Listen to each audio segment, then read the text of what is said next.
إن أريد إلا الإصلاح ما استطعت وما توفيقي إلا بالله عليه توكلت وإليه أنيب.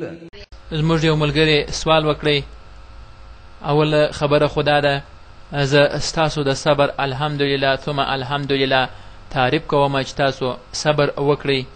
یو خو سخت لمر دی او بیا 12 بجې دي، پر 12 بجې ډېره سخته ګرمي وي. دوی فکر کوي چې خلک به لږ وي نو سایه لږ جوړه کړې وه، لیکن لږ تر لږه 10 چنده څخه زیات خلک راغلي دي، لیکن بیا هم الحمدلله ټوله خلک په داسې سخته ګرمي کې ناست دي. الله تعالی به انشاءالله د دغه اجر تاسو ته درکړي انشاءالله. انشاءالله زموږ هندو اورېدونکو یو سوال وکړي چې الله سبحانه وتعالی څه شی دی؟ هغه یو فزیکي جسم دی.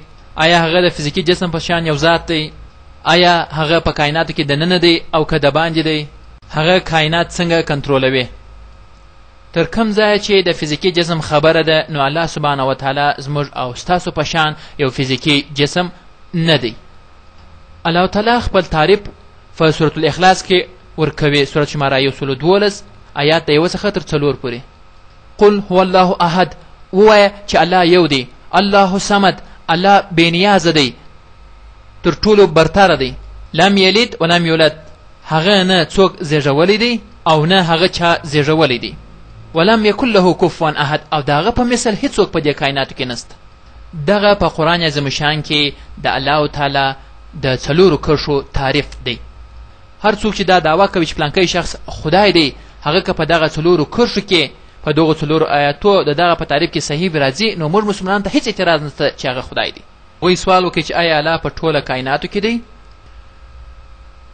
الله تعالی فرمایي چې هغه بېنیازه دی، چاته ضرورت نه لري، هغه ابدي دی، هیڅکله فنا کېدونکې هستي نه ده، او ټوله اسمانونه او ځمکه د هغه ده، او نه هغه کله ستړی کیږي او نه هغه ته کله خوب ورځي او نه هغه ته د خوب ضرورت شته. د هغه حکومت پر ځمکه او اسمانونو باندې خپور سوی دی، یعنی د هغه عرش پر ټولو اسمانو باندې غوړېدلی دی. الله تعالی دا خبره هم فرمایي چې هر چیرې تاسې یاست هلته به تاسې د ده د قدرت نښانې وینئ. دې څخه موږ ته دا ثابتېږي چې د الله سبحانه وتعالی علم په ټولو کائناتو کې موجود دی، او د هغوی سره الحمدلله ثم الحمدلله دومره طاقت موجود دی. الله تعالی فرمایي هغه پر هر شي باندې قادر دی.